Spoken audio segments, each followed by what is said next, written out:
So one new element of the second street art project is that this time, not only are you asked to research sources and find them and integrate them and document them, you're also asked to evaluate them. Evaluating sources is a really important skill that we want to look at. And when we evaluate sources, we've basically got 4 criteria we're working with: currency, authority, supporting resources, and managing bias.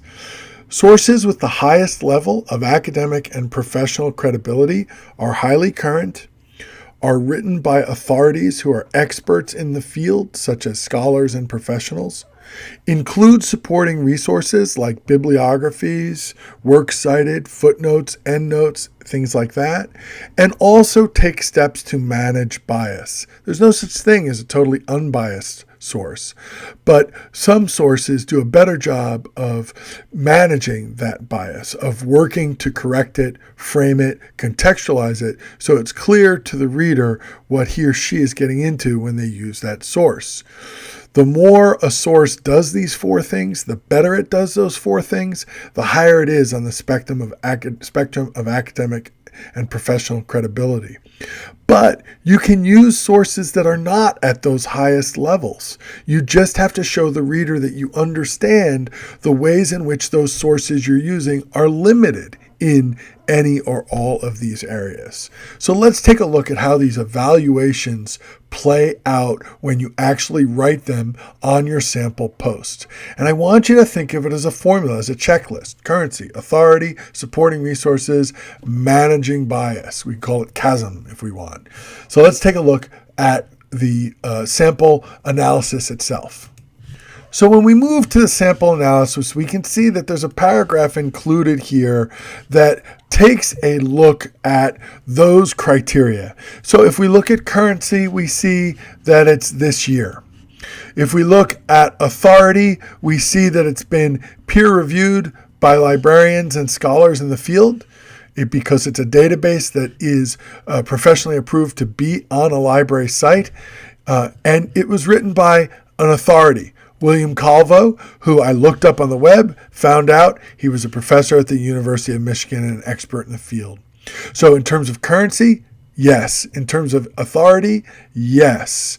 All right. In terms of supplemental resources, there they are, or supporting resources, we've got the brief bibliography. Not the greatest, but still something that we can do. All right. Talking about bias, well, the first thing we have that it's peer-reviewed by librarians. So that suggests that it's viewed as a relatively unbiased source. And we also have down here a statement that shows what's going on here, and that its goal is to look at the civil rights movement from a broad perspective.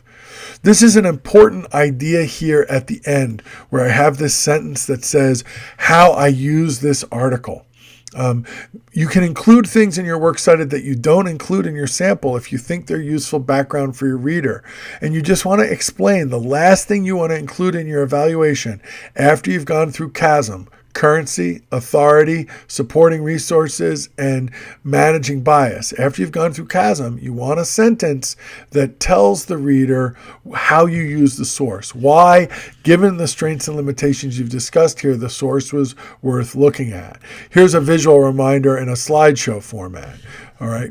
We want to look at how a source is useful. We want to ask ourselves, what does the source provide the reader and the writer?